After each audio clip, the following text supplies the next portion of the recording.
Salatu wassalam. Wa ma taufiqi illa billah. Subhanaka la ilma lana illa ma 'allamtana innaka antal alimul hakim. Rabbi shrah li sadri wa yassir li amri wahlul 'uqdatam min lisani yafqahu qawli. Wala haula wala quwwata illa billahil aliyul azim. Tuan-tuan muslimin muslimat, mudah-mudahan kita sama-sama dirahmati oleh Allah Subhanahu wa taala. Alhamdulillah. Pada hari ini kita mempelajari kitab Sirah An-Nabawiyah. Ya, jadi insya-Allah ya kita buka muka surat yang ke berapa tuan-tuan? Muka surat yang ke 318 ya. Muka surat 318, mari sama-sama kita tengok ya.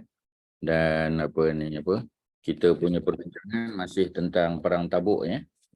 Okey, masing-masing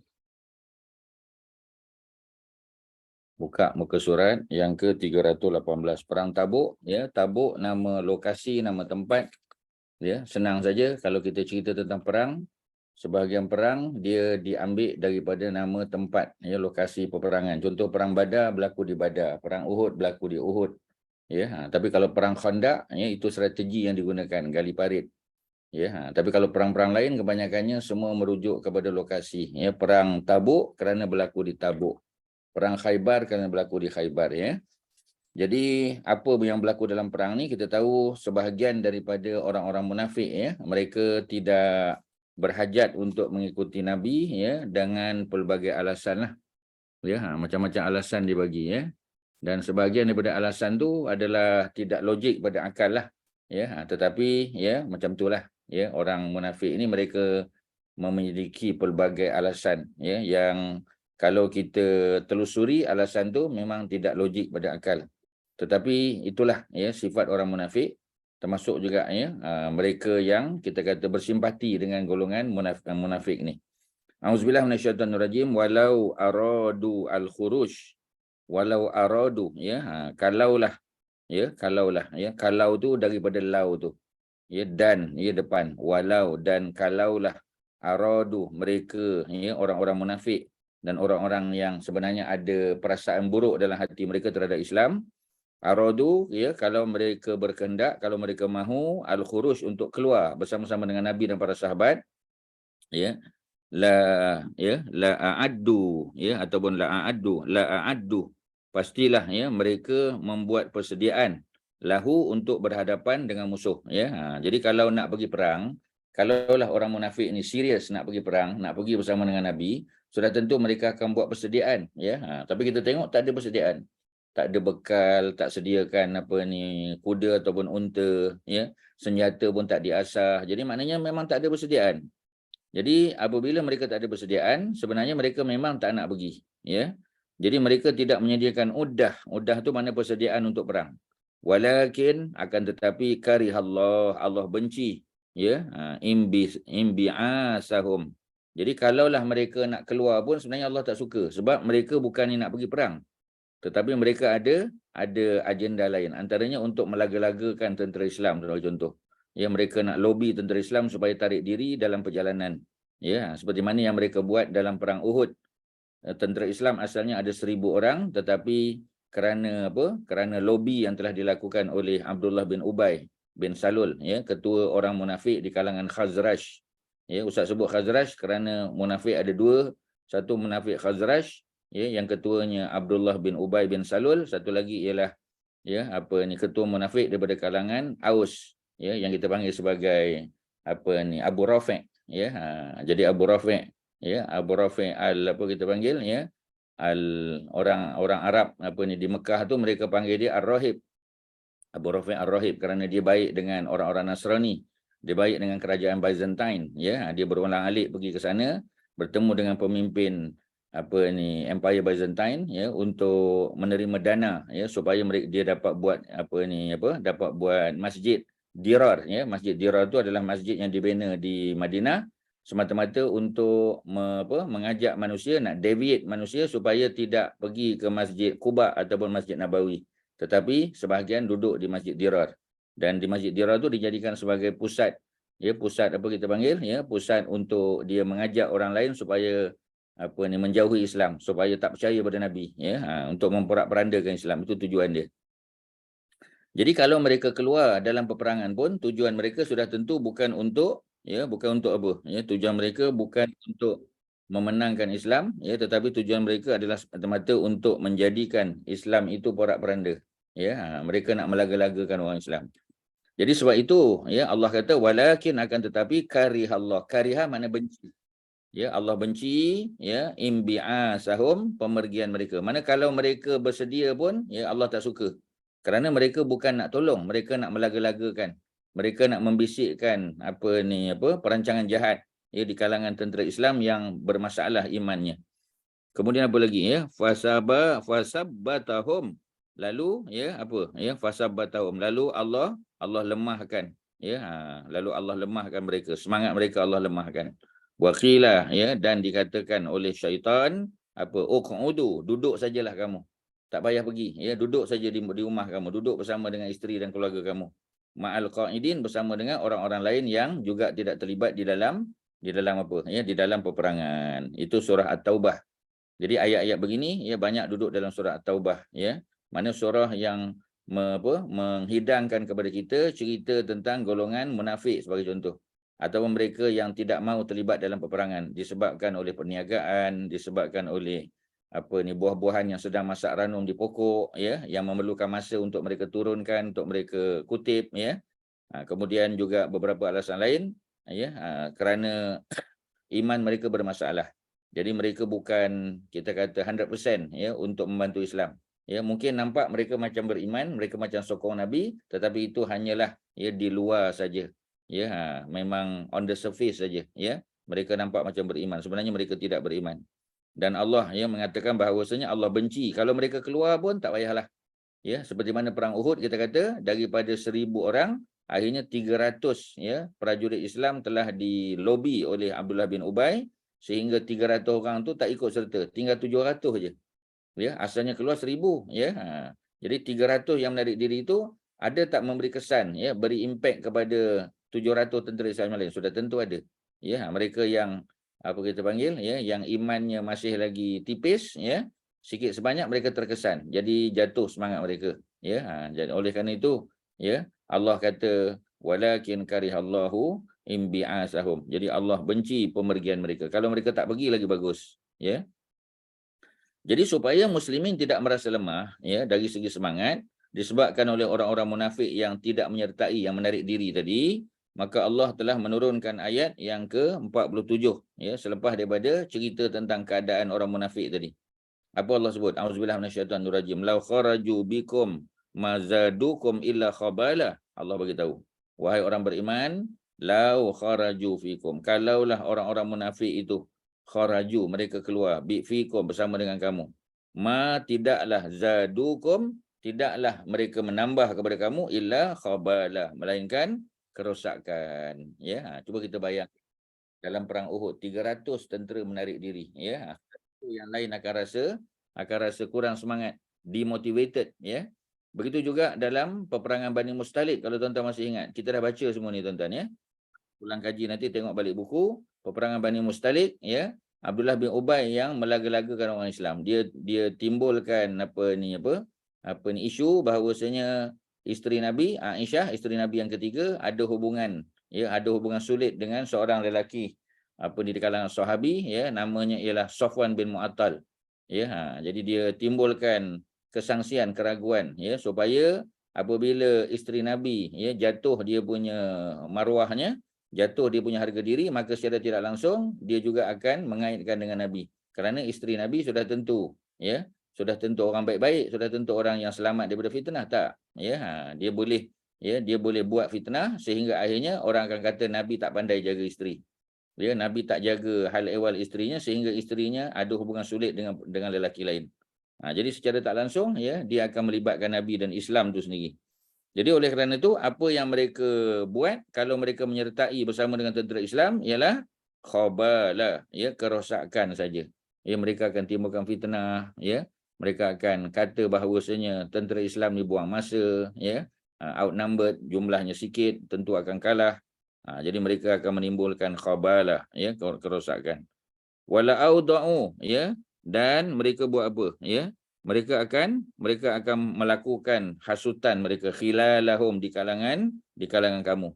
Jadi kalau ada Abdullah bin Ubay, ada apa kita panggil Abu Rafi', ya, daripada kalangan Aus dan Khazraj, mereka akan timbulkan, ya, apa ni, perasaan sangsi, ya, mereka akan timbulkan perasaan berbelah bagi di kalangan tentera Islam. Mereka akan menghasut mereka, ya. Yabghunakum al-fitnah, yang mereka mahu adalah menimbulkan fitnah. Wa fikum sama'un, masalahnya tuan-tuan dan puan-puan, di kalangan orang Islam itu ada golongan sama'un lahum. Sama'un ni maknanya orang yang apa, ya, orang yang suka mendengar, ya. Bila apa kita panggil, ya, Abdullah bin Ubay cakap, mereka pun kata, tak ya juga, betul juga, ya. Jadi mereka dah mula sangsi. Jadi apa ni, gerakan menimbulkan kesangsian itu dibuat oleh orang-orang munafik. Ya, mereka minta petikai balik. Contoh macam Sayyidina Ali. Sayyidina Ali tak ikut perang Tabuk, ya. Jadi orang munafik pun kata, tengok Ali, ya, bapa mertua engkau, bapa angkat engkau pun dah tinggalkan engkau. Engkau tak boleh pergi. Ya, maknanya, ya, ada perkara yang bapa angkat engkau ataupun Rasulullah, ya, bapa mertua Sayyidina Ali tak setuju dengan Ali, ada benda yang Ali buat yang dia tak setuju, sehingga dia tidak membenarkan Ali pergi. Jadi Ali walaupun imannya kuat, ya, walaupun dia orang hebat, tetapi cakap-cakap manusia ni sikit sebanyak terkesan pada kita, tuan-tuan. Ya, macam kita lah, ya, kita duduk pergi masjid, datang ke program kuliah, ya, ikut program online sebagainya. Kemudian kita kena sakit, ya, Allah uji dengan sakit. Ya, jadi orang pun kata, apa ni, patutnya bukan orang dekat dengan Allah ni Allah jaga bagi kesihatan ke? Memang betul. Ya, tapi Allah nak uji, dia lupa bahawasanya ujian yang Allah bagi itu untuk menaikkan darjat kita. Ya, dia kata saya tak semayang pun. Ya, kalau ada masa semayang, kalau tidak tidak. Ya, tapi alhamdulillah sihat. Alhamdulillah dia kata. Ya, sihat badan, tak ada kena sakit lutut pun tak kena, ya, tak ada darah tinggi, tak ada kencing manis, tak ada, okey je. Ya, badan sihat, ya, tak ada ambil apa-apa ubat, ya, ambil multivit aja. Ya, ambil apa kita panggil, ya, ambil suplemen, ya, ambil vitamin, tapi tak perlu ambil ubat-ubatan. Tapi saya tengok awak ni, ya, rajin sembahyang, rajin pergi program apa semua sebagainya, macam-macam penyakit ada. Ya, dia kata cuba you fikir, ya, sebenarnya apa yang you buat ni Allah terima ke? Dia mula timbulkan kesangsian. Ya, bila ditimbulkan kesangsian, apa yang berlaku, tuan-tuan? Yang berlaku ialah kita secara tak langsung akan terfikir, betul juga kata kawan ni. Jadi benda-benda begitu tu sebenarnya berlaku bukan kepada kita saja, tetapi berlaku pada para sahabat Nabi, termasuk Sayyidina Ali. Ya.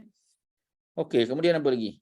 Jadi wafikum sama'una lahum. Masalahnya di kalangan orang Islam itu ada orang yang suka mendengar. Sama'un, mereka suka mendengar. Ya, mereka kata, betul juga, ya tak ya juga, ya. Wallahu alimun bizzalimin, dan Allah Maha tahu siapakah orang-orang zalim itu. Ya, itu ayat yang seterusnya, ayat 47. Dua ayat ni berkaitan dengan orang-orang munafik yang tidak mau pergi perang, ya, tetapi kalau mereka pergi juga, apa mereka buat? Mereka akan menghasut. Mereka akan menimbulkan rasa sangsi, berbelah bagi, sehingga orang Islam ada yang menarik diri daripada peperangan. Sekumpulan muslimin, ya, yang Islam mereka tidak diragukan lagi, tidak menyertai tentera muslimin. Jadi ada juga, ya, yang iman kuat tapi tak pergi. Ya, ada 4 orang. Di antara mereka ialah Ka'ab bin Malik. Ka'ab bin Malik, ya, bila kita sebut Sayyidina Osman, terkenal dengan kelembutan dia, sifat pemaaf dia. Kalau kita sebut Khalid bin Al-Walid, ya, dia terkenal dengan dia punya kehebatan dalam medan perang. Panglima tentera perang, ya, berjaya membawa tentera Islam untuk mengalahkan musuh. Ya, Rom dan Parsi sebagai contoh. Ya, kemudian kalau kita sebut Umar dengan ketegasan dia, ya, kalau ada orang buat salah nak dipancungnya. Ya, jadi para sahabat ni terkenal dengan dia punya identiti tersendiri. Dihyah bin Khalifah Al-Kalbi, ya, kita sebut selalu, ya, beliau adalah orang yang handsome. Ya, dia jadi diplomat, ya, bertemu dengan wakil daripada Maharaja Heraklius, ya, Maharaja Byzantine. Jadi sesuailah dengan keterampilan dia, ya. Kemudian kita kata siapa lagi? Ya, Anas bin Malik. Terkenal sebagai seorang pembantu Nabi, asisten Nabi, service provider, ya, yang banyak menghafal hadis, ya, banyak mengetahui, ya, cerita-cerita tentang kecenderungan Nabi makan buah, makan makanan apa yang Nabi suka, ya, daging macam mana, ya, buah apa kita panggil, ya, labu air, ya, dan sebagainya. Maknanya Orang tanya dia, zaman kamu dengan Nabi dulu macam mana? Kerana ketika Nabi pergi kenduri, Nabi akan bawa Anas bin Malik. Nabi tak bawa isteri. Ya, kecuali isterinya dijemput secara khusus. Ya, ataupun isterinya terlibat dalam menyediakan pengantin tu. Ya, contoh Aisyah, ya, dijemput untuk membuat persediaan terhadap pengantin di kalangan wanita Ansar. Tu dia datanglah. Ya, tapi kalau majlis makan yang Nabi dijemput, biasa Nabi akan membawa Anas bin Malik kerana Nabi ada 9 isteri. Ya, Nabi ada 11 semua, 2 meninggal, ya. Khadijah meninggal di Mekah, Zainab binti Khuzaimah meninggal di Madinah, ada 9 lagi. Jadi kalau Nabi nak bawa 9 tu, ya, besarlah portion makan dia. Tapi kalau kita bawa Anas bin Malik, ya, dia budak kecil, ya, masa Nabi sampai di Madinah dia baru berusia 10 tahun, maknanya tak makan banyaklah, portionnya kecil, ya. Dan dia pun dapat memerhati apa yang Nabi buat. Ya, dia very observant, ya, para sahabat ni very observant. Jadi bila dia very observant, ya, dia akan memerhati, tengok apa benda yang Nabi makan, apa kesukaan Nabi, berapa kali Nabi buat, ya, ataupun kecenderungan masing-masing lah. Mana nak bagi tahu bahawasanya dalam bab yang berkaitan dengan kehidupan, ya, para sahabatlah yang merakamkan peristiwa pengalaman mereka bersama dengan Nabi. Okey, ya. Jadi Ka'ab bin Malik dia terkenal dengan apa, Kak Zainab? Ya, Ka'ab bin Malik. Bila sebut Ka'ab bin Malik, dia terkenal dengan apa? Penyair Rasulullah. Ya, betul. Dia salah seorang penyair Nabi. Penyair daripada Al-Madinah, ya, Al-Madinah Al-Munawwarah. Ya, Ka'ab bin Malik, ya. Ada Zaid, ada apa? Ada Hasan bin Sabit, ada Ka'ab bin Malik, ya, ada Abdullah bin Rawahah, ya. Ni 3 orang paling hebatlah. Ya, kita ustaz ulang balik. Yang pertama, yang paling senior adalah Hasan bin Sabit, ya. Hasan bin Sabit, bukan Hasan, ya. Hasan, ya. Ha alif, ya, ha sin alif nun. Ya, panjang alif selepas sin. Hasan bin Sabit ini antara yang paling senior. Kemudian kita ada Abdullah bin Rawahah, ya, dan ada Ka'ab bin Malik, ya. Abdullah bin Rawahah tu yang mati dalam perang Mu'tah, ya, di Jordan sana. Ka'ab bin Malik, ya, beliau orang yang ada ladang, ada kebun, ya, yang pada masa itu ladangnya pokok-pokok kurma di ladangnya sedang berbuah musim panas. Jadi kalau musim panas di Madinah ni maknanya ni kita kata bulan 8, ya, bulan 7 tu dah masuk lah, ya. Ni macam jemaah haji ni bulan 6 ni kita kata kuranglah sikit, ya, masih panas betul, tetapi tidaklah, ya, paling hebat kalau kena bulan 8 kita kata, ya, ujung bulan 8 awal 9 tu memang panaslah, panasnya memuncak, ya. Itu waktu apa ni buah-buah kurma masak di atas pokok, ya. Jadi Ka'ab bin Malik dia disebutkan dengan kebun dia. Hilal bin Umayyah begitu juga. Murarah bin Ar-Rabi', ya, Murarah bin Ar-Rabi', Rabaya'in, Rabi'. Apa makna Rabi'? Rabi' maknanya musim bunga, spring. Ya, sebab tu bila kita baca Quran kan, ya, kita nak berdoa, antara doa kita ialah Allahumma ja'alil Qur'ana Rabi'a qulubina. Ya Allah, jadikanlah Quran itu sebagai Rabi' qulubina, sebagai the spring of our heart, ya, sebagai musim bunga bagi apa, bagi hatiku, dalam hatiku, ya. Kerana bila baca Quran seronok, berbunga-bunga hati kita, dengar cerita Nabi Ibrahim, Nabi Musa, Nabi Muhammad, Ashabul Kahfi, ya, Zulkarnain, ya. Jadi bila kita baca tu seronok, kita rasa macam kita berada pada zaman tersebut, ya. Jadi maknanya nak bagi tahu baca Quran tu mengembirakan. Jadi kalau Nabi bersedih, Nabi akan baca Quran kerana Nabi melihat maknanya. Tetapi kalau kita baca Quran semata-mata untuk betul dia punya tajwid dan betul dia punya makhraj, ya, walaupun betul lah dapat pahala, tetapi, ya, kita, ya, you are missing the point. Pasal apa? Quran dibaca bukan untuk semata-mata, ya, membetulkan tajwid dan makhraj huruf saja, tetapi untuk kita fahami, ya. Maknanya panggil apa, the highest apa ni source of knowledge in Islam, ya, adalah Al-Quran. Tapi dengan syarat kita baca maknanya, tengok tafsiran dia, ya, tadabbur, ya, apa-apa ni pengajaran dia. Okey tuan-tuan, ya. Hilal bin Umayyah, Murarah bin Ar-Rabi' dan Abu Khaisamah, ya, KHA ada A tertinggal. Abu Khaisamah, ya, bukan Abu Khisamah, ya, Abu Khaisamah, ya, ada A. Jadi Abu Khaisamah, ya, yang keempat. Ka'ab bin Malik nombor 1, Hilal bin Umayyah nombor 2, Murarah bin Ar-Rabi' nombor 3, Abu Khaisamah nombor 4. Apabila baginda Nabi SAW meninggalkan Ali untuk menjaga keluarganya di Madinah. Jadi Ahlul Bait, ya, yang menjaganya adalah Ali. Ali jaga, ya. Sebab apa? Sebab Ali yang diamanahkan oleh Nabi. Maknanya Ali tak pergi dalam perang tu lah. Ya, Ali tak pergi dalam perang Tabuk tu. Jadi bila Ali, apa kita panggil? Bila Ali tinggal, maka orang munafik ambil kesempatan untuk menimbulkan rasa sangsi, rasa ragu dalam hati Ali tu. Jadi Nabi tinggalkan dia untuk jaga keluarga Nabi di Madinah. Orang-orang munafik berkata Muhammad merasakan Ali menyusahkan. Maknanya dia kata Ali ini sebagai liability, bukan sebagai aset kepada Islam. Maka dia meninggalkan. Ali segera mendapatkan Rasulullah. Jadi sebelum Nabi pergi, Ali datang. Ali pun buat persediaan nak pergi juga. Nabi kata tak perlu. Kamu jaga apa yang aku telah amanahkan. Jadi dia pun mengadu apa yang dia dengar daripada golongan munafik. Baginda menjawab, apakah engkau tidak suka kedudukan engkau di sisi aku sebagaimana kedudukan Nabi Harun di atas Nabi Musa. Apa maknanya tuan-tuan? Apa maknanya tu? Kak Nomah, apa maksudnya Kak Nomah? Pasal apa Nabi kata tak suka ke kalau kedudukan kau Ali? Right hand. Ya. Ustaz. Right hand, Ustaz. Yalah, apa cerita? Apa sebenarnya Nabi Musa Nabi Harun tu macam mana? Right hand tu betul lah. Detail sikit. Sangat rapat karena ada beradik Nabi Musa dan Harun. Betul. Orang kanan ni Ustaz. Apa? Kak Nomah. Orang nombor 2 dia Ustaz. Ustaz dengar tak? Ustaz dengar. Tapi Ustaz nak fikir nak bagi markah berapa? Sebab jawapannya masih terawang-awang lagi. Tuan-tuan boleh tolong? Orang yang paling dipercayai. Macam mana? Orang kepercayaan dia Ustaz. Betul. Lagi. Tuan-tuan baru dapat C je. Bagi Nabi Musa dan Nabi Harun, dia dua beradik yang sangat rapat, sehingga kan Nabi Musa ni mendoakan supaya Allah lantik Harun tu juga menjadi Nabi. Okey, tapi dalam konteks Ali ni macam mana? Apa persamaan dia? Sebab konteks Musa dengan Harun, dengan Ali dengan Nabi ni sama. Dalam yang jawapan-jawapan tuan-tuan tadi semua tu betul. Tapi tak boleh dapat A lagi. Apa yang missing Ali sebenarnya? anak angkat Orang yang pandai bercakap. Ali Seorang-seorang Kak Liz Ali sebagai bakal khalifah. Ali sepupu dengan Nabi. Ali anak angkat Nabi. Okey, itu hubungan betul. Lain lagi tuan-tuan. Nak cerita macam ni. Kisah ni berlaku kepada Nabi Musa dan Nabi Harun pada zaman dulu. Kisah tu berulang pada Nabi Muhammad dan Saidina Ali. Yang mana tu?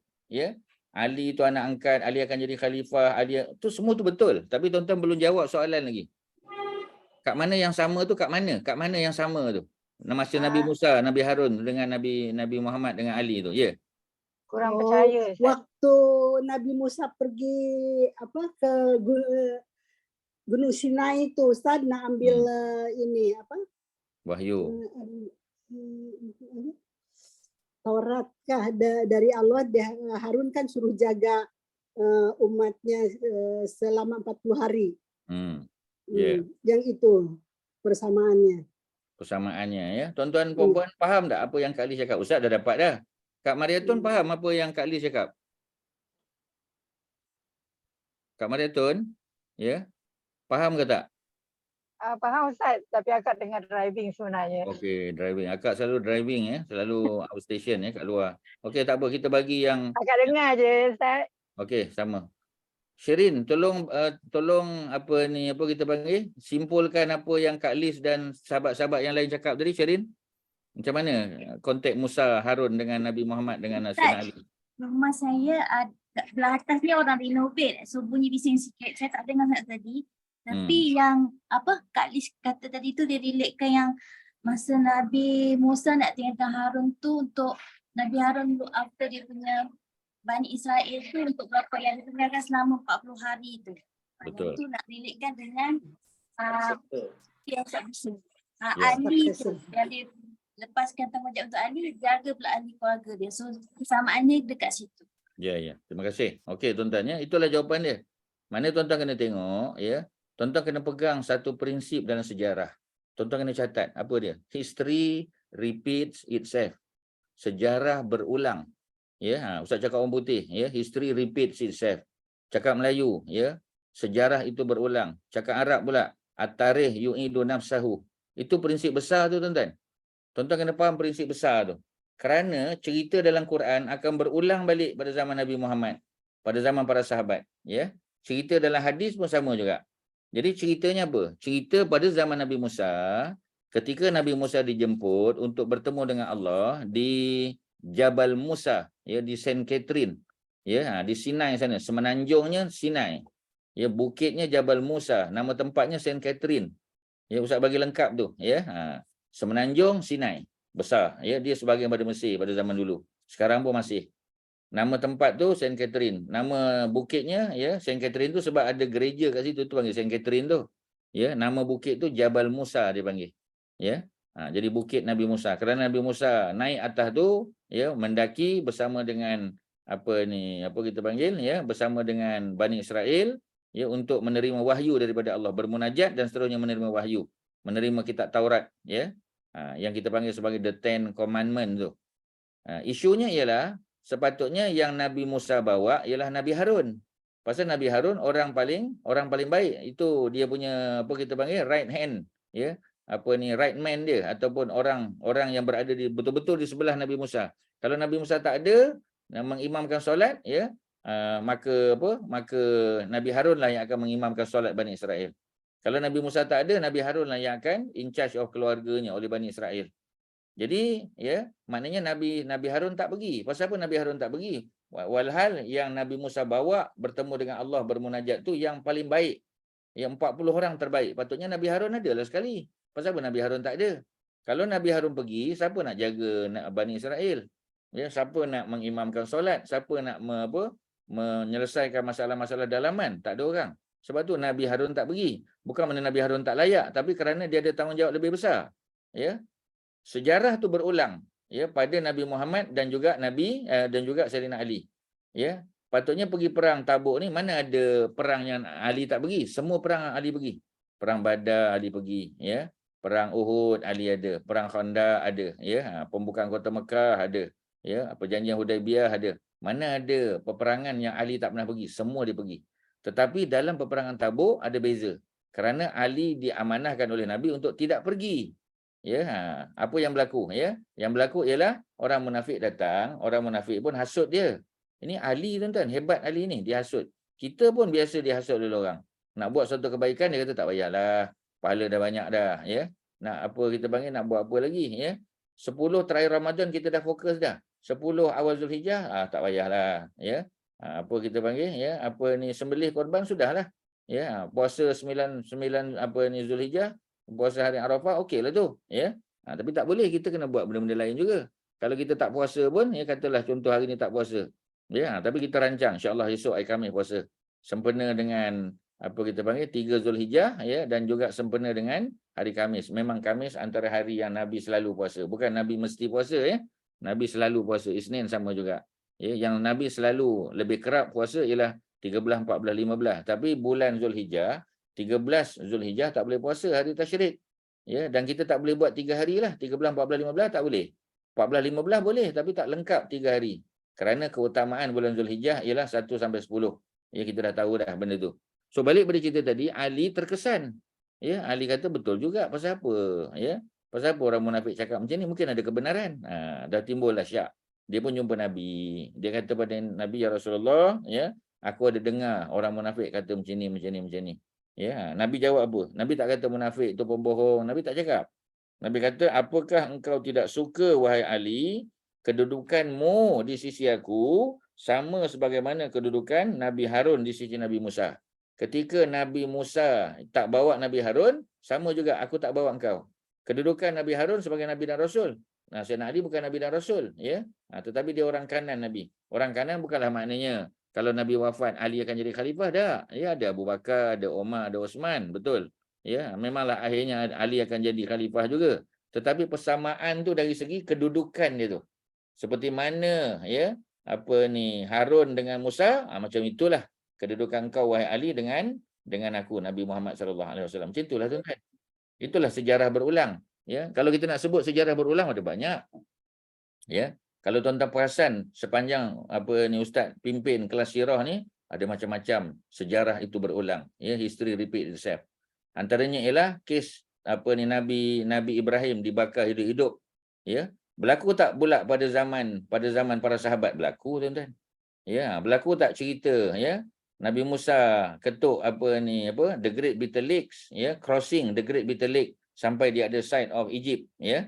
Berlaku tak pada zaman para sahabat? Mereka tidak ketuk, ya, tetapi mereka diberikan kebenaran oleh Allah untuk ya menggunakan kuda berlari di atas laut.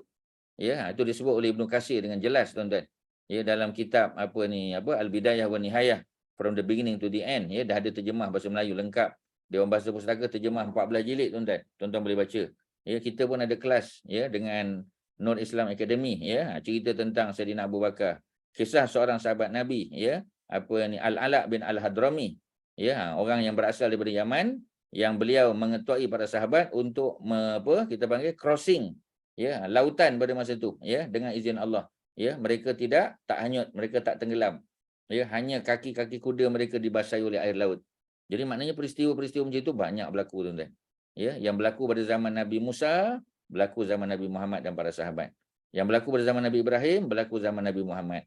Ya, yang berlaku pada zaman silam pernah berlaku pada zaman kemudian. Sebab tu doa-doa Nabi terdahulu diulang oleh Nabi Muhammad SAW. Ya, antaranya doa Nabi Ibrahim, ya, ketika dimasukkan dalam api.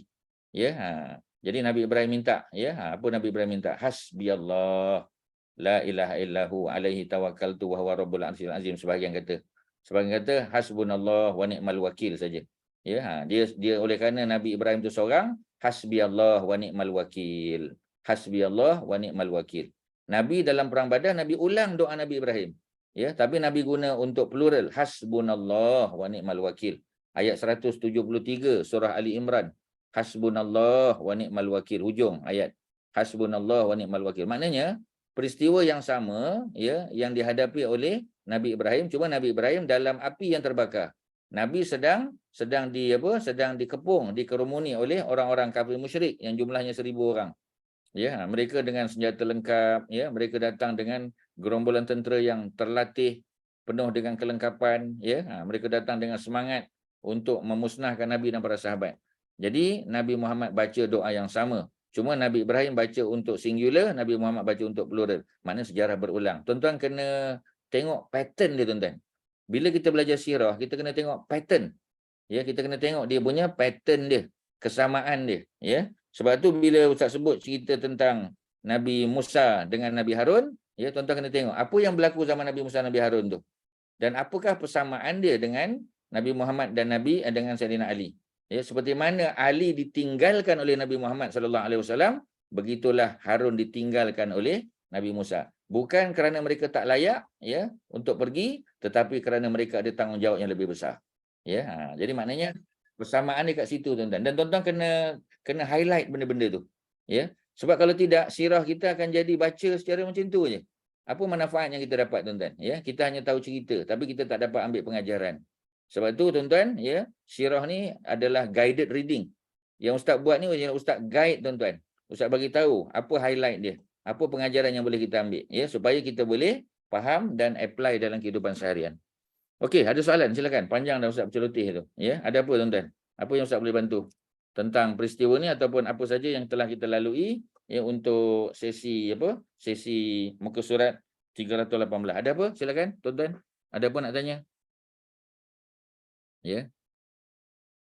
Kak Shima ada apa? Silakan. Shirin ada apa? Kak Noma, Kak Zainab.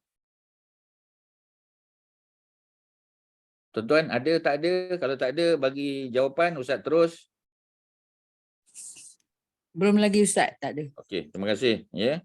So apa yang boleh kita sebut di sini? Sambung dia. Kemudian tentera Islam memulakan kemaraannya. Ya. Panji-panji agung, ya, diserah kepada Abu Bakar As-Siddiq. Maknanya bendera paling besar, ya, bendera utama diserahkan oleh Nabi kepada Abu Bakar As-Siddiq. Tindakan Rasulullah memberikan panji-panji agung kepada Abu Bakar dalam peperangan yang terakhir yang dilancarkannya dan meninggalkan Ali untuk menjaga ahli keluarga mengandungi isyarat halus yang boleh dipahami oleh para pembaca. Maknanya apa tu, tuan-tuan? Pasal apa Nabi tak bagi Ali? Pasal apa Nabi bagi Abu Bakar? Ali ada tanggungjawab lain, betul. Sebenarnya Nabi nak bagi tahu apa tu kepada umat Islam? Pasal apa Abu Bakar yang pegang? Ya, apa agaknya pengajaran dia? Sebab Abu Bakar akan menjadi pengganti Nabi yang pertama. Abu Bakar akan jadi khalifah pengganti Nabi, tuan-tuan, betul. Ya.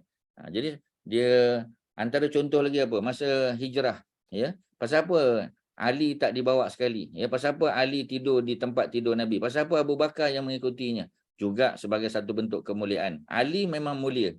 Tetapi kalau banding dengan Abu Bakar, tuan-tuan, Abu Bakar senior. Ya, jauh beza, tuan-tuan. Nabi dengan Abu Bakar beza 2 tahun aja. Abu Bakar junior Nabi 2 tahun. Sayyidina Ali junior Nabi berapa tahun, tuan-tuan? Sayyidina Ali dengan Nabi, ya, 30 tahun. 30 tahun, bukan 3 tahun, tuan-tuan. 30 tahun, ya. Maknanya masa Sayyidina Ali akan tiba. Jadi kita bagi yang lebih senior lah. Ya, Abu Bakar, sebab dia orang dewasa pertama masuk Islam. Ali lelaki pertama masuk Islam, tapi dia kanak-kanak. Ya, masa Ali masuk Islam umurnya baru 10 tahun, Nabi 40. Sebab beza mereka 30 tahun, ya. Tetapi Abu Bakar hanya 2 tahun junior daripada Nabi. Beliau juga bapa mertua Nabi, walaupun ya dia lebih muda daripada Nabi. Maknanya ada isyarat, ya, untuk menjadikan Abu Bakar sebagai khalifatu Rasulillah. Khalifah makna pengganti Rasulullah selepas Nabi wafat, ya. Jadi apa lagi? Untuk membahagikan beberapa panji-panji yang lain, panji-panji Muhajirin diserah kepada Az-Zubair. Jadi ada 3 lagi. Dia ada 1 panji besar dan ada 3 panji kecil, ya. Panji kecil yang pertama diberikan kepada golongan Muhajirin. Muhajirin mereka yang datang hijrah ke Madinah. Ya, bukan orang Mekah saja. Muhajirin ni orang Yaman pun Muhajirin. Ya, Abu Musa Al-Asy'ari Muhajirin.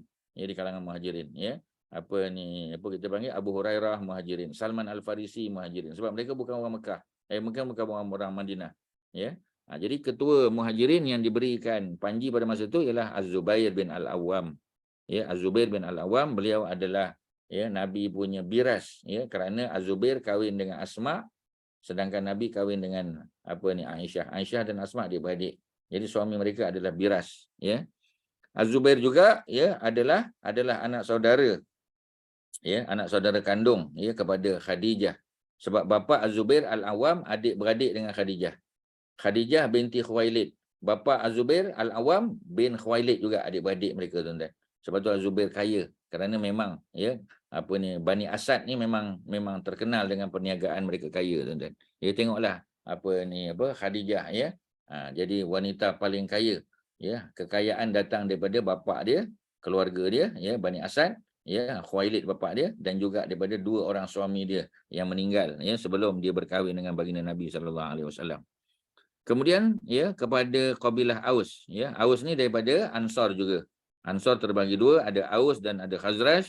Untuk Aus ketuanya ialah Usaid bin Hudair. Ini antara pemimpin Aus yang didakwah oleh Mus'ab bin Umair ketika Nabi hantar Mus'ab dan Abdullah bin Umi Maktum ke Madinah.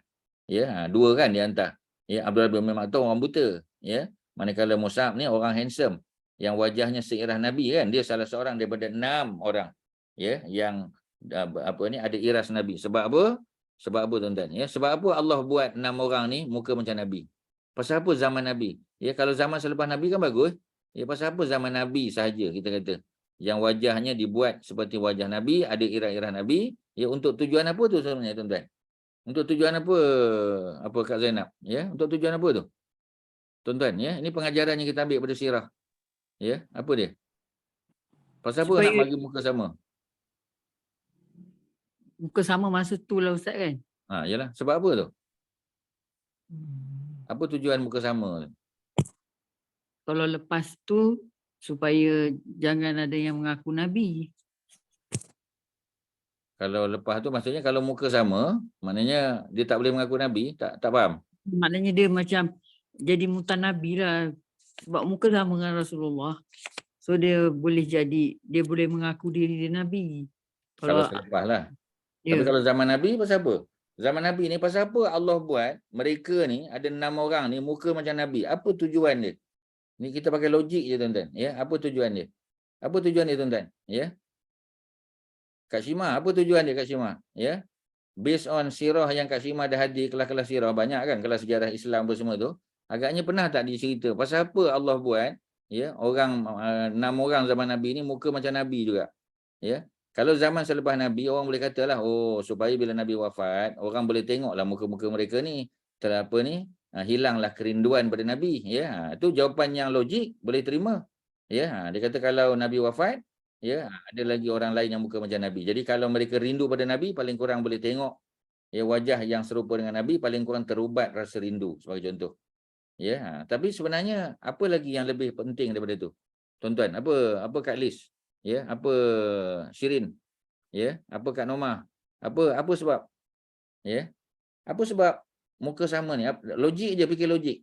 Tuan-tuan tak percaya, tak payah baca cari ayat Quran, hadis, tak payah tuan-tuan. Ni pakai logik akal. Pasal apa Allah buat ada orang yang muka sama macam Nabi tu? Apa tujuan dia? Untuk apa sebenarnya tujuan dia? Apa tujuan dia, tuan-tuan? Bukan bahawa Rasulullah ni manusia biasa juga, Ustaz. Betul. Tapi pasal apa muka sama? Tuan-tuan, apa sebab? Pasal apa muka sama? Untuk kelirukan musuh kau Ustaz. Untuk kelirukan musuh. Ada logik dia. Ya. Tapi bukan tu lagi jawapan dia. Bukan. Apa sebab, tuan-tuan? Cuba tuan-tuan Google tengok. Ya. Ada tak jawapan, tuan-tuan? Ya. Masing-masing ada gadget kan. Cuba tengok. Ya. Mengapa ada ya para sahabat yang wajahnya seirah Nabi yang hidup zaman Nabi? Apa tujuan dia sebenarnya? Untuk apa, tuan-tuan? Ya. Untuk mengelirukan musuh tu ada logik dia. Ya, contoh macam dalam perang Uhud kita kata ya Mus'ab bin Umair dia pegang bendera Islam ya. Jadi ada Ibnu Qami'ah dia bunuhnya, dia potong tangan, dia cantas tangan Mus'ab sebelah kanan sebelah kiri dan dia tombak mati akhirnya. Ya. Tapi dari segi apa kita panggil? Dari segi apa? Dari segi apa ni? Apa kita panggil? Ya, bila dia dah bunuh tu dia pun kata aku dah bunuh Muhammad.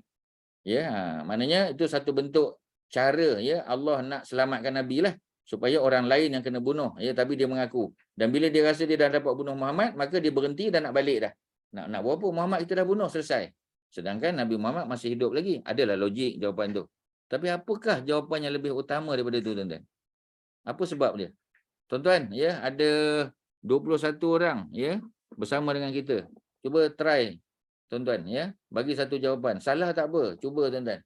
Tuan-tuan akan dapat banyak ilmu pengetahuan kalau tuan-tuan cuba jawab. Salah tak apa ya Kak Zainab. Bukan semua jawapan Kak Zainab betul. Ya, tapi dia ambil maklum bahawasanya oh jawapan ni salah. Okey, dia belajar benda baru. Ya, silakan tuan-tuan. Kak Liz, apa sebab Kak Liz? Ustaz tanya panggil nama perempuan tak jawab, ya. Untuk kesusahkan orang ini Ustaz, jadi mengambil nabi yang betul-betul. Jadi Allah kelirukan. Okey, kelirukan tadi dah betul lah macam Kak Nomah jawab tadi. Apa lagi tuan-tuan? Nabi ni pasal apa muka sama ya? Nabi duduk di Madinah, Ja'far bin Abi Talib pergi ke Eritrea. Muka sama macam Nabi ya. Anak Ja'far, Abdullah bin Ja'far muka macam Nabi, duduk di Eritrea. Mus'ab bin Umair dihantar ke Madinah ya. Muka macam Nabi juga. Ya, ada beberapa orang lain ya yang duduk di Madinah pun muka macam Nabi juga. Dihantar sebagai diplomat, dihantar sebagai panglima perang dan sebagainya. Tujuannya untuk apa tuan-tuan? Ustaz dah bagi clue dah tu. Dihantar ke Ustaz. Ya. Kalau orang tu tak pernah jumpa Nabi Muhammad SAW, jadi dia boleh tahu rupa paras agak-agaklah melalui melihat orang-orang yang sama mirip dengan Nabi. Ya. Tak boleh senyum. Jawapan Kak Nomah tu menyebabkan Ustaz tersenyum tuan-tuan. Ya, itulah jawapan dia tuan-tuan. Ya, walaupun belum dapat A, Ustaz boleh bagi A minus lah. Ya, kerana Nabi punya wajah ni tak boleh dipotret, kita tak boleh lukis. Dulu tak ada fotografi tuan-tuan. Ya, kita tak boleh lukis gambar Nabi. Berdosa hukum dia, haram hukum dia. Jadi bila Ustaz dah bagi clue tadi, Ja'far bin Abi Talib pergi Eritrea, Mus'ab bin Umair pergi Madinah, ya. Orang Eritrea tak pernah jumpa Nabi. Orang Madinah sebahagian besarnya tak pernah jumpa Nabi. Ya. Bila mereka bawa Islam, orang nak tahu Muhammad yang kau cakap tu macam mana? Nak lukis gambar tak boleh. Ya. Jadi mereka pun tengok Mus'ab sebagai contoh. Handsome orang dia. Wajah seirah Nabi. Baca Quran sedap. Cakap lembut. Ya. Dia punya keterampilan. Dia punya peribadi tu mempersonakan tuan-tuan. Ya. Memang orang tengok orang akan rasa Ya, orang akan rasa kagum dengan peribadi Mus'ab tu, peribadi Ja'far bin Abi Talib, baca Quran surah Maryamnya sedap, ya, penampilan, cara bercakap, wajah seirah Nabi. Jadi orang akan kata apa, ya? Kalau macam inilah orang yang dihantar sebagai pendakwah. Ni semua cerita dakwah, tuan-tuan. Semua adalah cerita dakwah. Ya, tuan-tuan duduk dalam persatuan dakwah. Inilah ceritanya, tuan-tuan, cerita dakwah. Ya, untuk dakwah. Ja'far bin Abi Talib dihantar ke Eritrea untuk apa? Untuk dakwah. Mus'ab bin Umair untuk dakwah bersama dengan Abdullah bin Umi Maktum yang buta tadi, ya. Abdullah bin Umi Maktum keluarga Nabi tapi muka tak seirah Nabi. Ya, tetapi Mus'ab bin Umair beliau adalah 4 pupu Nabi, first cousin Nabi. Jadi bila orang tengok Mus'ab pun dah terpikat dah. Ya. Kalau yang dakwah pada kami Mus'ab ni pun kami dah terpikat, dengan Muhammad sallallahu alaihi wasallam, Allahu akbar, jauh lebih utama lagi, tuan-tuan. Ya, kerana gambar Nabi tidak boleh dipotretkan. Orang tak boleh lukis gambar Nabi. Jadi kalau orang tanya, Muhammad tu macam mana? Nak cakap macam mana, tuan-tuan? Ya, tapi kalau orang tengok Muhammad tu macam mana? Ni macam ni, muka macam ni. Ya, maknanya dia boleh bayangkan. Oh, kalau macam itulah, ya, kita kena percaya cakap Mus'ab bin Umair ni. Ya, kalau dia cakap pun kita dah terpesona. Mus'ab tu handsome, tuan-tuan, anak orang kaya, bangsawan. Ya, maknanya orang yang memang berketerampilan. Ya, kemudian orang yang knowledgeable, man of knowledge. Ya, pandai Qurannya, sedap bacaannya, dakwahnya bagus, ya. Sangat approachable, tuan-tuan. Apa lagi, tuan-tuan? Semua ciri-ciri bagus tu ada pada mereka. Sebab itu ramai orang tertarik pada Islam walaupun tak jumpa Nabi lagi, tuan-tuan. Tak pernah jumpa Nabi. Ya, tetapi akhirnya mereka menerima Islam. Bila mereka bertemu Nabi, cuba tuan-tuan tengok. Ketika Nabi dan Abu Bakar dalam perjalanan menuju ke Madinah, orang Madinah tiap-tiap hari keluar. Naik atas pokok kurma, naik atas loteng rumah dia. Ya, menunggu-nunggu manalah, ya, Rasulullah ni, bilalah Nabi nak sampai, berapa hari lagi, ya. Kerinduan mereka terhadap Nabi tu sangat membuak-buak, tuan-tuan. Ya, baru jumpa dengan Mus'ab, baru jumpa dengan Ja'far bin Abi Talib, belum jumpa dengan Nabi personally lagi, tuan-tuan, face to face. Itulah tujuan Allah buat supaya manusia ni mukanya ada yang sama seirah dengan Nabi sallallahu alaihi wasallam. Okey, tuan-tuan, ada soalan, silakan. Ada, Ustaz. Sorry, I'm on my way to the dentist now. Ya, tak apa. Kita selalu dengar orang Melayu cakap, kita ni setiap orang ada tujuh serupa. Ini ke dalil, Ustaz? Mungkin lebih pada pengalaman kot, pengalaman. Ya, orang dah pernah jumpa kat sana kat sini, ya.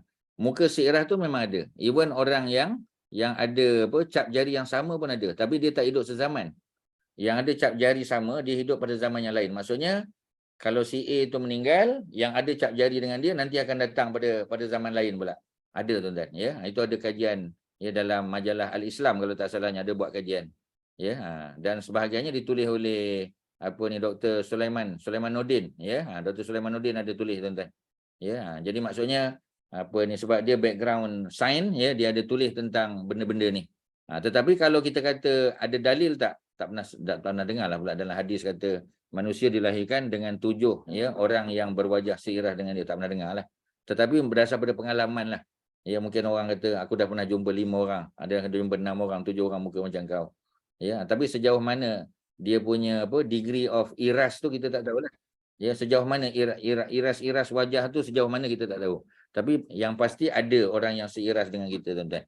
Yang hidup sezaman dengan kita pasti ada. Ya, contoh macam tuan-tuan lah. Tuan-tuan pernah dengar macam Kak Shima. Ya, pernah tak jumpa dengan orang lain yang wajah macam Kak Shima juga? Ataupun ada, kita dekat USJ 2 ni, Ustaz, selalu orang mistook me for someone else.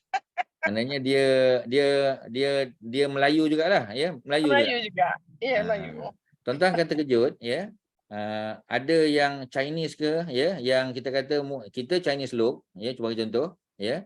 Jadi ada Chinese lain yang bukan Islam yang wajah kita kata kalau salah pandang kita kata ini dia ni macam adik-beradik dia, tapi sebenarnya bukan. Jadi Kak Shima dah membuktikan. So dah berapa jumpa seiras tu Kak Shima? Dah jumpa berapa? So far baru satu tu je lah yang bukan daripada ahli keluarga. Bukan daripada ahli keluarga, ya. Jadi mungkin di kalangan sepupu sepapat mungkin ada yang lebih kurang ada irah-irah muka ada? Tak ada, ya. Jadi mungkin ada tapi kita tak pernah jumpa lagi, ya. Mungkin first cousin, mungkin fifth cousin, sebab mana kita jumpa kan? Kita selalu jumpa dengan first cousin, second cousin aja. Jadi maksudnya dalam hidupnya ada. Tapi kalau nak tanya dalil, setakat ni Ustaz tak pernah dengar lah. Boleh tanya pada ustaz-ustaz lain, mungkin dia orang ada dengar mana-mana hadis, ya. Cuma mungkin hadis tu bertaraf dhaif, ya, ataupun hadis palsu kemungkinan. Ya, kita tak tahu. Kalau ada, bagi tahu pada ustaz, ya. Okey, tuan-tuan, ada lain silakan. Ada apa? Boleh fahamnya tadi tuan-tuan, ya? History repeat itself. Benda yang pernah berlaku zaman-zaman dulu akan berlaku balik zaman kemudian, akan berlaku tuan-tuan. Ya, biasanya akan berlaku, ya. Akan muncul manusia sehebat Maryam.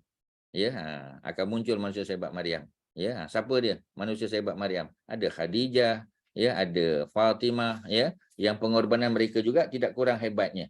Ya, tetapi tidaklah sampai ke peringkat maknanya dia mengandung tanpa suami, ya. Itu hebat Maryam. Kalau tidak, adalah surah Khadijah dalam Quran. Akan ada surah Fatimah, kan?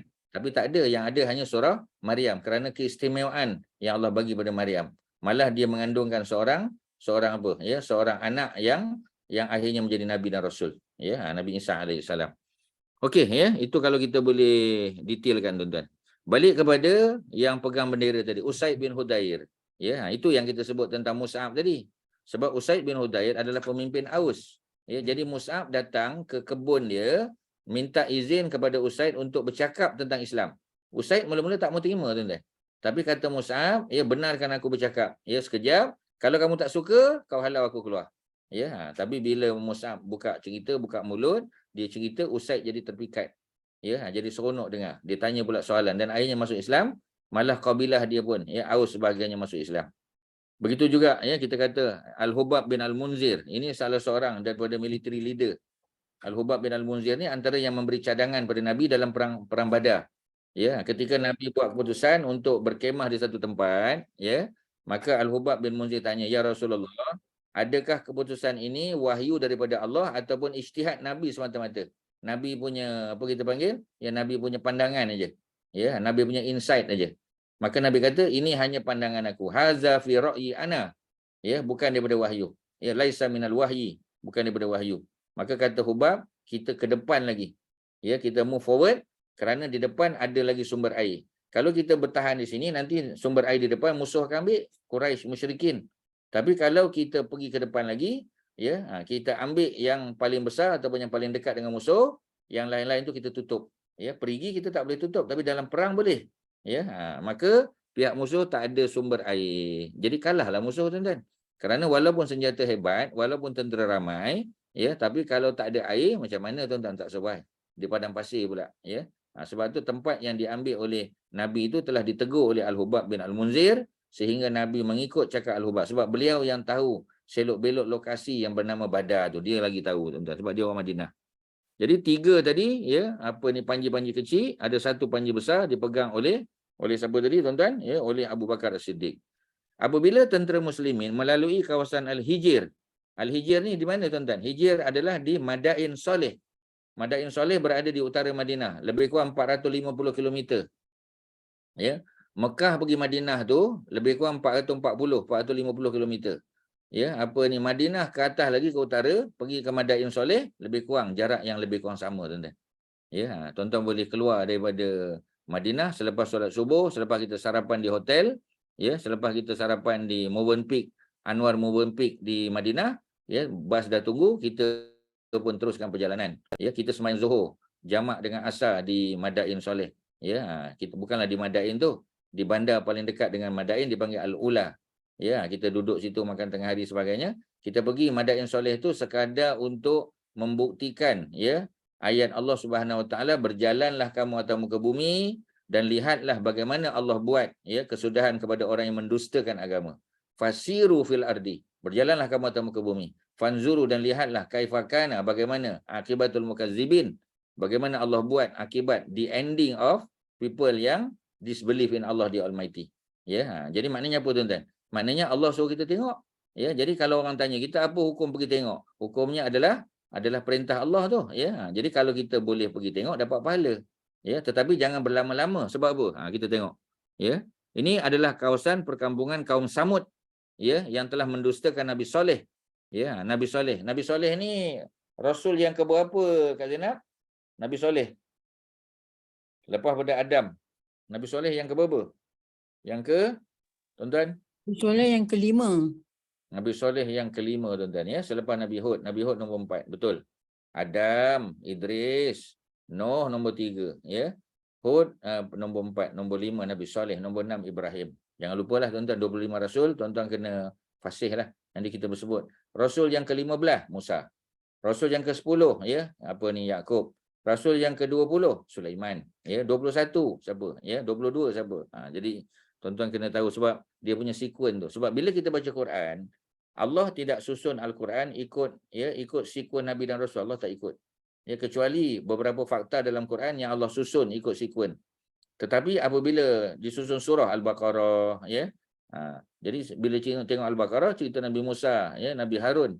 Pasal apa tak letak Nabi Adam dulu, ya? Cerita Nabi Adam duduk dalam surah Al-Baqarah ada juga. Ya, tapi cerita Nabi Adam dengan anak-anaknya pun ada dalam surah Al-Maidah, ya. Anak dia bergaduh satu sama lain.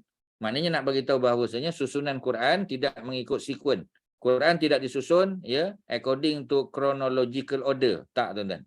Dia tak ada time sequence, ya. Kerana Quran bukan kitab sejarah, tapi dia mengandungi fakta-fakta sejarah. Ya, jadi oleh itu maka kita kena tahu. Ya, sebab itu Ibnu Katsir ya dalam kita belajar dengan Moses ya, dalam kelas Moses ya, kita ada ensiklopedia sirah para nabi dan rasul, itu disusun ikut susunan. Nabi Adam dulu. Habis cerita Nabi Adam, Nabi Idris, Nabi Nuh, Nabi Hud, Nabi Soleh, Ibrahim, Lut, Ismail, Ishak, Yakub, Yusuf, Ayub, Syuaib, Musa ya, dan seterusnya ya. Apa ni Zulkifli, Syuaib, Musa. Maknanya nak bagi tahu bahawasanya Nabi Ibnu Katsir, oleh kerana dia tafsirkan 30 juzuk Quran tu, dia susun balik. Ya, ikut nabi-nabi dan rasul. Jadi kita senang faham. Ya, pasal bila disusun kita tahu, oh, Nabi Hud dulu baru Nabi Soleh. Ya, jadi maknanya perjalanan yang dilalui oleh nabi-nabi dan rasul itu disusun balik ya oleh Ibnu Katsir dalam kitabnya Qasas Al-Anbiya, history, ya, kita kan stories of the prophet, tuan-tuan. Ya, dan baguslah kitab tu sebab baru kita tahu susunan dia. Kalau kita baca Quran sahaja, kita tahu cerita, tahu kisah, tahu pengajaran, tetapi kita tak tahu sekuen dia. Yang mana satu kan? Kalau orang tanya kita, Nabi Musa dulu kan Nabi Sulaiman. Kalau kita tahu sekuen, kita kata Nabi Musa lah.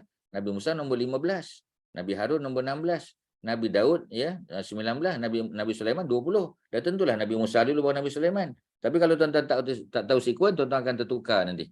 Ya, tu dia punya kesan dia, tuan-tuan. Jadi Al-Hijr ya, kaum Nabi Soleh ya, rasul yang yang kelima ya, Rasulullah bersabda kepada para sahabat yang dalam perjalanan menuju ke Tabuk. Tabuk tu ya, Abnos ya, further north. Jadi yang mereka lalu ni adalah tempat yang sudah berada di utara Madinah.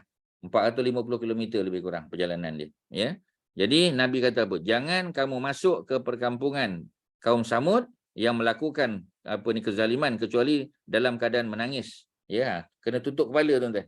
Ambil sejadah tu yang kita bawa ataupun kain tu, tutup kepala kita. Bukan kerana panas, kerana bimbang takut kalau Allah turunkan azab kena pada kita. Ya, tapi boleh pergi tak? Oh, ada 5-6 ayat dalam Quran yang suruh kita pergi. Ya, antaranya ialah ayat 137, tuan-tuan boleh salin. 137 surah Ali Imran. 137 ya, fasiru fil ardi fanzuru fa kaifa kana akibatul mukazzibin. Allah ulang balik ya dalam kita panggil dalam surah-surah lain lagi, ada lagi, tuan-tuan. Suratul Nahl surah 16 ayat yang ke-36 pun sama juga. Ya, kebanyakannya di hujung ayat.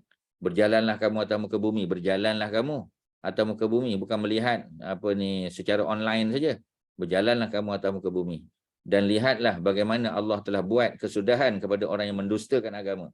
Siapakah yang mendustakan agama, tuan-tuan? Ya, kaum Ad, kaum Samud, ya, kaum Firaun, ya, kita panggil Kipti di Mesir, ya, kaum kita panggil Kaldanite, ya, Kaldanite di Babylon pada zaman Nabi Musa, pada zaman Nabi Ibrahim, ya, orang Quraisy di Mekah, ya. Jadi maksudnya ada banyak benda-benda, ya, banyak kaum ya yang telah mendustakan agama Allah, yang Allah telah datangkan azab pada mereka. Boleh tak kita pergi tengok, tuan-tuan? Boleh. Ya, dapat pahala, tuan-tuan, sebab Allah bagi tahu dah. Ya, berjalanlah kamu atas muka bumi. Ya, jadi kalau ada orang kata tak boleh, kalau tak boleh, dah tentu kerajaan Arab Saudi tak buka Madain Soleh kepada lawatan orang. Tapi bukan melawat untuk suka-suka gembira tak. Ya, tapi untuk kita ambil pengajaran dia. Nabi pun kata, boleh tak masuk? Boleh. Ya, tapi bukan suka-suka, tetapi dalam keadaan menangis. Ya, baginda ya bersabda demikian supaya mereka merasa takut kepada Allah. Memanglah. Supaya orang tahu bahawasanya Allah boleh turunkan azab bila-bila masa. Rasulullah SAW melantik Ubaid bin Bishir sebagai pengawal tentera. Abu Bakar mengimami solat. Ya, jadi bila Nabi berada di tempat yang berasingan, ya, maka Abu Bakar lah yang mengimami solat. Apabila sampai di Tabuk yang merupakan kawasan yang tidak dibangunkan, ya, Rasulullah berkata kepada Muaz bin Jabal, sekiranya umur engkau dipanjangkan oleh Allah, engkau akan melihat, ya, kawasan Tabuk ini akan dipenuhi dengan kebun-kebun. Perkara tersebut benar-benar berlaku, tuan-tuan. Tapi Muaz bin Jabal, ya, tidak dapat melihat apa yang berlaku, tuan-tuan. Ya, sebab Allah tak panjangkan usianya. Ya, dia panjangkan usia juga, tapi sampai apa kita panggil tahun yang ke-18 saja. 18 tu maknanya, ya, Nabi wafat tahun 11, Nabi wafat 11, 7 tahun lepas tu, ya, tahun yang ke-18 Muaz bin Jabal meninggal kerana terlibat dalam apa kita panggil wabak penyakit, ya, taun, ya, satu apa kita panggil macam epidemik yang berlaku di Jordan, di negeri Syam, ya, ada lebih kurang 20,000, ya, para sahabat dan tabi'in yang terkorban, termasuklah Muaz bin Jabal, tahun yang ke-18 Hijrah, ya. Jadi tahun 18 ni kawasan Tabuk tu belumlah dibangunkan lagi, ya. Kalau kita pergi sekarang dah dibangunkanlah, ya, dah ada bandar dah, ya, ada komuniti duduk kat situ.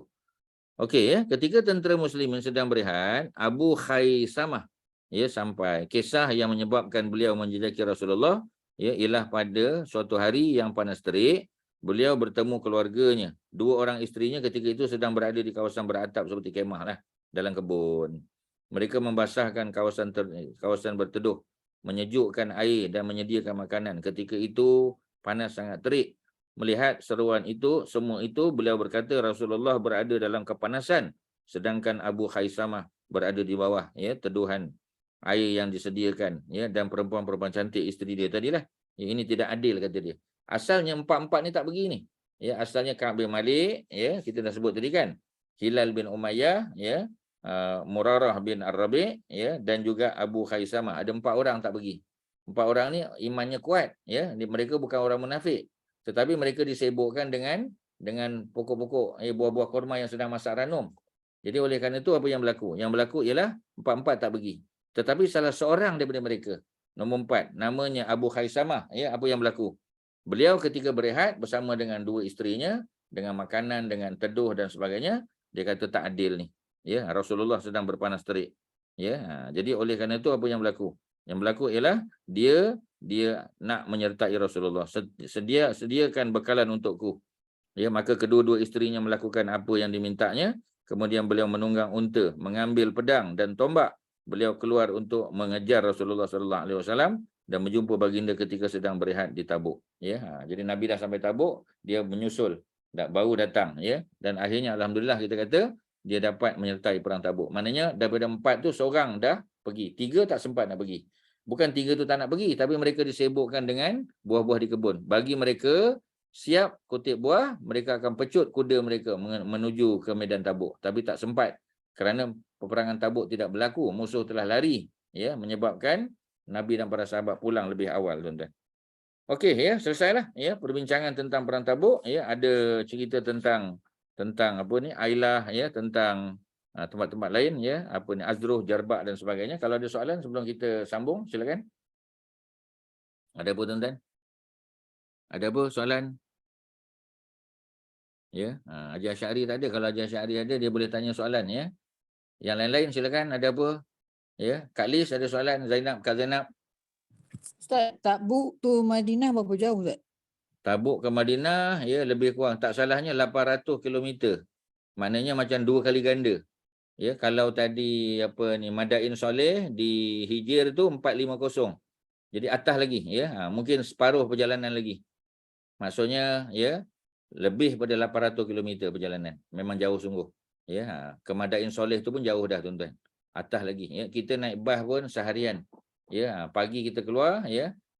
Dalam pukul 11 pagi kita dah sampai kat sana. Ya, perjalanan pun lebih kurang kita kata kalau pagi pukul 8 kita bertolak, 9, 10, 11. Mungkin 3 jam, 3 jam setengah perjalanan. Ya, dengan bas. Kalau pergi balik dah 7 jam, tuan-tuan. Ya. Kalau ke Tabuk, ya, mungkin ambil masa 7 jam lah. Ya, sebab daripada Madinah ke Madain Soleh 3 jam setengah. Ya, kita further north, pergi naik atas lagi lebih kurang 3 jam atau 3 jam setengah, 7 jam lebih kurang perjalanan dengan bas. Ya, kalau dulu tak tahu berapa lama perjalanan tuan-tuan. Mekah Madinah biasa 8 hari. Ya, jadi mungkin ambil masa sampai 15 hari, 2 minggu lebih tuan-tuan. Perjalanan dengan unta saja 2 minggu lebih kurang. Pergi balik dah sebulan. Ya, memang jauh sungguh. Okey, ya, ada apa lagi silakan sebelum kita masuk utusan penduduk Ailah kalau ada. Di Tabuk Rasulullah tidak mendapati seorang pun tentera musuh. Bila sampai tak ada musuh. Ya, sebagaimana berita yang didengarnya, baginda tinggal beberapa hari di sana. Ketika berada di sana, baginda didatangi oleh Yohanes, ya, pemimpin Ailah. Ya, jadi Yunus lah kalau bahasa kita. Ya, Jonah, ya, ataupun Yunus. Pemimpin Ailah bersama dengan penduduk Jarba, ya. Ada nota kaki perkampungan di selatan negeri Syam. Ya, di selatan, ya. Mungkin kalau kita sebut sekarang, ya, kemungkinan masih di negeri Syam di Syria ataupun bawah sikit. Ya, yang kita panggil sebagai Jordan kemungkinan, ya. Jadi Azruh dan juga Mina. Ya, jadi Yunus, ya, ataupun kita panggil Yohanes tadi mengadakan perjumpaan dengan Rasulullah sallallahu alaihi wasallam, ya, untuk apa? Ya, untuk membayar jizyah. Maknanya dia tak nak masuk Islam. Ya, dia masih nak kekal dengan keadaan Nasrani dia. Tetapi ya, dia nak tentera Islam menjaga keselamatan dia.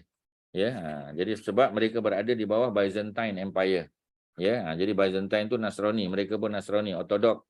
Ya. Jadi mereka minta supaya diberi perlindungan oleh tentera Islam dan mereka akan bayar jizyah. Kalau mereka Muslim, mereka bayar zakat. Ya, tapi kerana mereka tak masuk Islam, maka mereka bayar jizyah. Rasulullah sallallahu alaihi wasallam menulis surat untuknya yang berbunyi, surat untuk pemimpin, ya, pemimpin Allah, ya, pemimpin Ailah, ya, dengan nama Allah yang Maha Pemurah lagi Maha Pengasih. Bismillahirrahmanirrahim. Ini adalah jaminan keamanan. Jadi dia minta jaminan, ya, daripada Allah dan Muhammad seorang nabi dan utusan Allah kepada Yohanes, ya, dan penduduk Ailah. Kapal-kapal dan kenderaan mereka di darat dan di laut mendapat perlindungan Allah dan Muhammad seorang nabi. Jadi mana tentera Islam akan jaga mereka. Begitu juga dengan penduduk Syam, Yaman dan pinggir pantai yang bersama mereka. Ya, sesiapa yang melakukan kekacauan di kalangan mereka, maka hukuman dikenakan terhadap hartanya, bukan terhadap dirinya. Ya, jadi kena denda dengan harta. Sesungguhnya sesiapa yang mengambil harta tersebut, maka ia menjadi milik pengambilnya.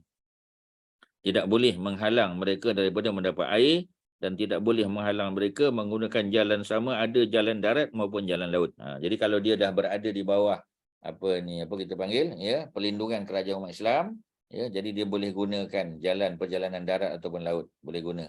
Ya, dan mereka, ya, kita panggil keselamatan mereka dijaga oleh tentera Islam. Tentera Islam, ya, kena jaga keselamatan mereka walaupun mereka bukan Islam, kerana mereka sudah ada perjanjian damai. Ya, dah ada treaty dah, ya, dengan negara umat Islam. Okey, itulah, ya. Clear lah, ya. Ailah ni di utara. Ya, kalau nak kira tempatnya adalah di kita panggil di Jordan lah. Ya, Jordan di negeri Syam lah secara umum, ya. Tapi lebih spesifik kemungkinan besar di Jordan lah. Surat untuk penduduk Azruh dan Jarba. Rasulullah yang mengutus surat, ya, menulis surat untuk penduduk Azruh dan Jarba yang berbunyi macam tadi juga, Bismillahirrahmanirrahim. Ini adalah surat daripada Muhammad, seorang Nabi, untuk penduduk Azrah dan Jarba. Sesungguhnya mereka mendapat jaminan keselamatan, ya, yang diberikan oleh Allah dan Muhammad, maka hendaklah membayar 100 dinar penuh pada setiap bulan, ya, Rejab secara sukarela, mana setahun sekali. Jadi mereka bayar, ya, 100 dinar penuh, ya, bukan dicampur dengan perak dan sebagainya lah, ya. Jadi jumlah dia adalah 100 dinar, ya. 1 dinar lebih kurang RM1,000 lah, kita kata roughly, kali dengan 100, ya. Jadi Allah sebaik-baik, ya, penjamin untuk kita panggil muslimin berlaku baik dan menepati janji. Jadi orang Islam tak akan mengkhianati mereka. Rasulullah juga mengadakan perjanjian dengan penduduk Mina dengan syarat mereka hendaklah menyerahkan 1/4 hasil tanaman kepada baginda, sebab kawasan ini kawasan pertanian. Ya, jadi 1/4, 25%, ya, daripada hasil pertanian datang dibayar kepada Madinah, kerajaan Islam Madinah. Sebab itu Rasulullah sallallahu alaihi wasallam meminta pandangan para sahabat untuk meninggalkan Tabuk dan meneruskan kemarahan ke kawasan negeri Syam yang lebih jauh. Umar berkata, sekiranya engkau diarahkan supaya meneruskan kemarahan, maka teruskanlah. Rasulullah menjawab, sebenarnya aku diarahkan supaya meneruskan kemarahan, sudah tentu aku tidak akan minta pandangan kamu semua. Jadi maknanya dia bukan wahyu. Ya, jadi bukan wahyu lah, ya. Jadi kalau bukan wahyu maknanya dia tidak apa? Dia tidaklah binding, ya. Jadi bukan wahyu. Kalau wahyu tak ada perkiraan lain, tak ada ijtihad lain, ya. No question asked, terus saja.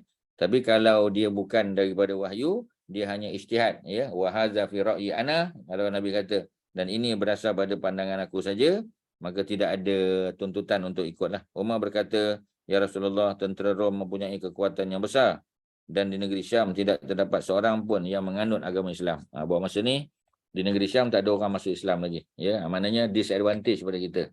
Kedudukan mereka hampir dengan kita, kedatangan ya engkau pula telah menggerunkan mereka. Seeloknya pada tahun ini kita pulang saja ke Al-Madinah dan melihat apa yang berlaku, ya, ataupun Allah akan melakukan sesuatu yang diingininya. Kalau Allah nak buka pintu hati orang untuk masuk Islam, ya, itu bukan urusan kita lah, ya. Rasulullah SAW menerima cadangan tersebut dan mengarahkan supaya pulang ke Al-Madinah. Mana tak meneruskan. Kalau ada perintah daripada Allah, mereka akan proceed, ya, menuju ke negeri Syam pula, ya, tapi tidak sampai ke atas lagi lah, ya, sekadar bertahan di mana, di Ailah, ya, di Ailah ataupun dan juga di penduduk Azruh dan Jarba. Itu je lah. Okey tuan-tuan, ya. Itu cerita yang boleh kita kongsi. Kalau ada apa-apa soalan silakan. Kalau ada. Ustaz, saya nak tanya. Ya. Yang Rasulullah minta dengan Mina tu 1/4. Dia tak, yang tu wahyu ke Ustaz? Dia sama ke yang Ghanimah tu 20% kan? Kalau yang ni dia tentukan sendiri ke macam mana? Lepas tu yang tu 1/5 tu memang untuk 1/5 tu memang untuk dia sendiri kan Ustaz kan? Dia seorang, dah tak bagi orang dah kan? Betul.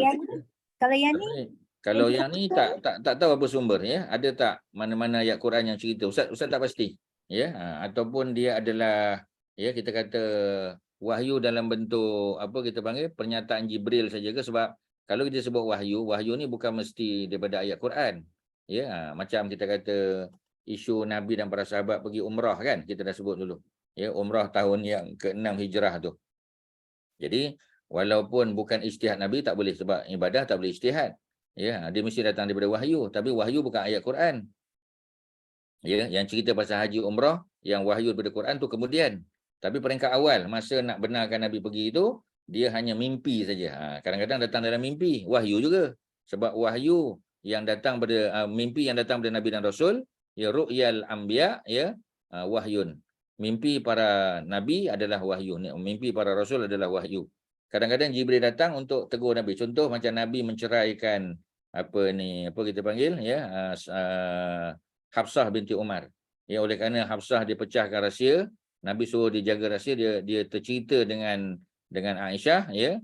Kemudian Allah bagi tahu kepada Nabi bahawasanya rahsia Nabi telah disampaikan oleh Hafsah kepada Aisyah.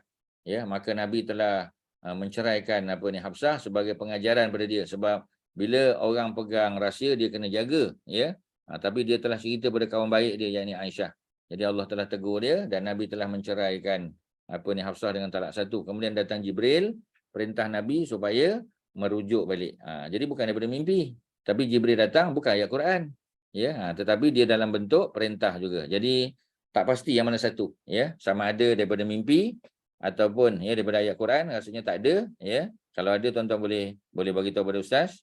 Kalau tidak pun melalui pernyataan Jibril saja, yang bukan dalam bentuk ayat Quran, bukan. Jadi tak pasti, ya. Kena cari maklumatlah. Nanti cuba tengok dalam The Seal Nectar, atau mungkin Kak Nomah boleh cari jawapan daripada internet ke, macam tadi kan, ya, nama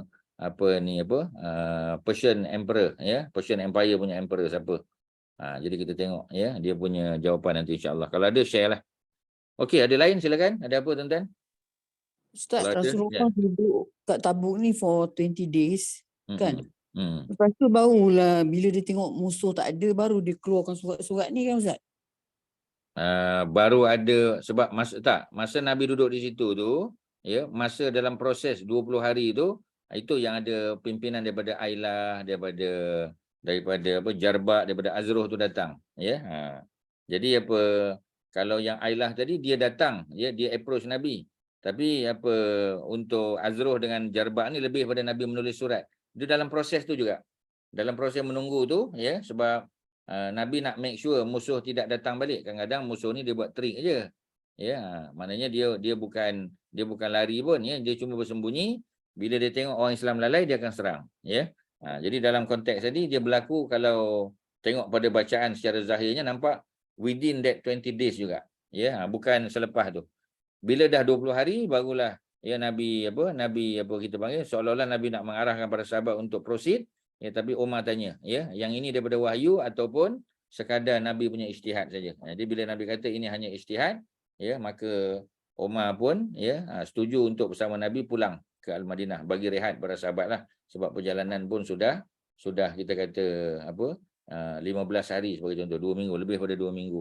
Ya, perjalanan pergi saja, kalau balik dah sebulan lebih dah. Ya, jadi tidak boleh terlalu lama lah. Okey tuan-tuan, ya, itu dia punya kita panggil, ya, dia punya kisahnya. Kalau kita boleh baca satu lagi, kalau tuan-tuan tak ada soalan, Masjid Dirar, ya, Masjid Dirar dibina oleh ketua munafik Aus. Ustaz dah sebut tadi, kalau tuan-tuan masih ingat, ketua munafik Khazraj ialah Abdullah bin Ubay bin Salul. Ketua munafik di kalangan Aus siapa tadi? Ingat lagi tak? Ya, Ustaz dah sebut. Abu Siapa nama Rafiq. dia? Ya, Abu Rafiq. Abu Rafiq, ya, Abu Rafiq. Rafiq, ya, ain. Rafiq. Ya. Ra alif fa ain, Rafiq, ya, bukan Rafiq, ya. Jadi Abu Rafiq, ya, yang dikenal sebagai Abu Rafiq, ya, kita panggil, ya, Al-Rahib, kerana beliau ni baik, ya, berkawan baik dengan pemimpin Byzantine Empire. Sama ada yang di Konstantinopel, di Turki, ataupun di negara-negara yang disebut sebagai Greater Syria, ya, ataupun negeri Syam, ya, dalam bahasa Arab. Jadi apa yang berlaku ialah dia dapat sponsorship daripada sana, ya. Jadi ketika hampir tiba di Madinah, Rasulullah mendapat berita, ya, bahawasanya pembinaan Masjid Dirar, ya, ada masjid yang dibina semasa Nabi tak ada tu. Ia merupakan masjid yang dibina oleh sekumpulan orang-orang munafik, ya, terutamanya di kalangan Aus, untuk menyaingi Masjid Quba, ya. Jadi Masjid Quba, ya, di selatan Masjid Nabawi. Perjalanannya hanya lebih kurang, ya, kalau daripada Masjid Quba ke Masjid Nabawi itu perjalanannya lebih kurang 3.2 km. Mana 2 batu saja, taklah terlalu jauh, ya. Jadi dibina Masjid Dirar berdekatan dengan Masjid Quba. Mereka, ya, tujuan dia untuk memecah belahkan kesatuan muslimin. Sekumpulan mereka datang menjemput Rasulullah, sembahyang mengimami mereka di masjid tersebut. Dijemput Nabi pula.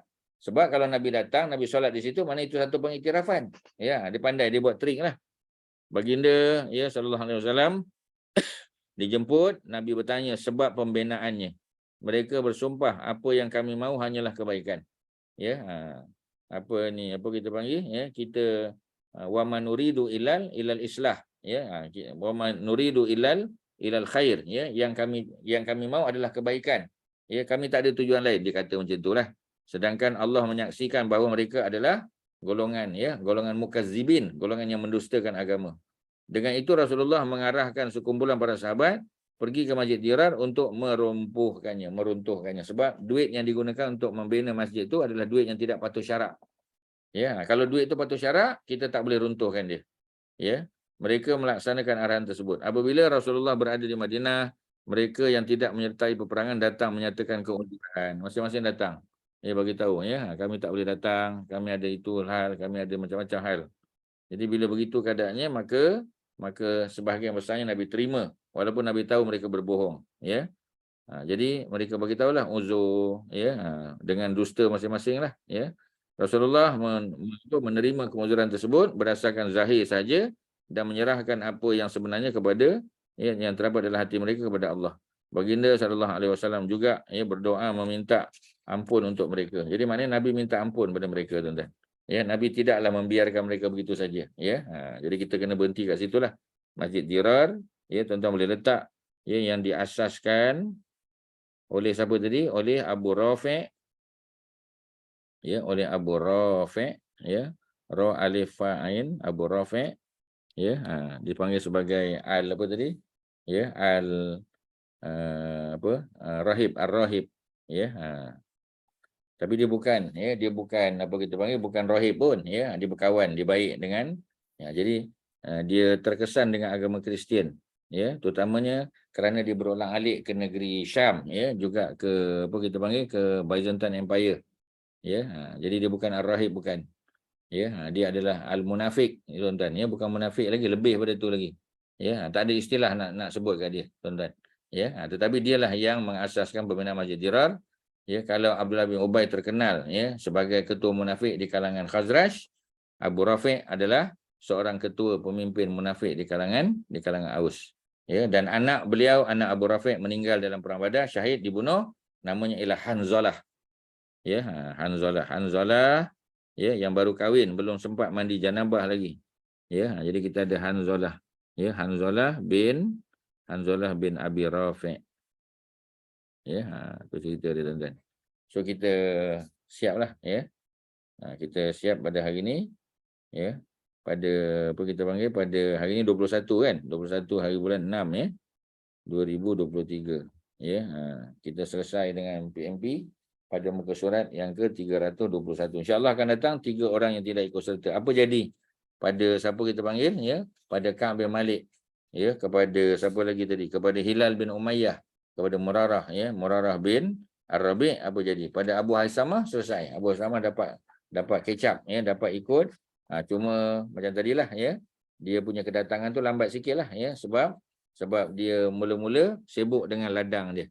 Sibuk dengan apa kita panggil, dengan keseronokan dia lah dengan isteri dia.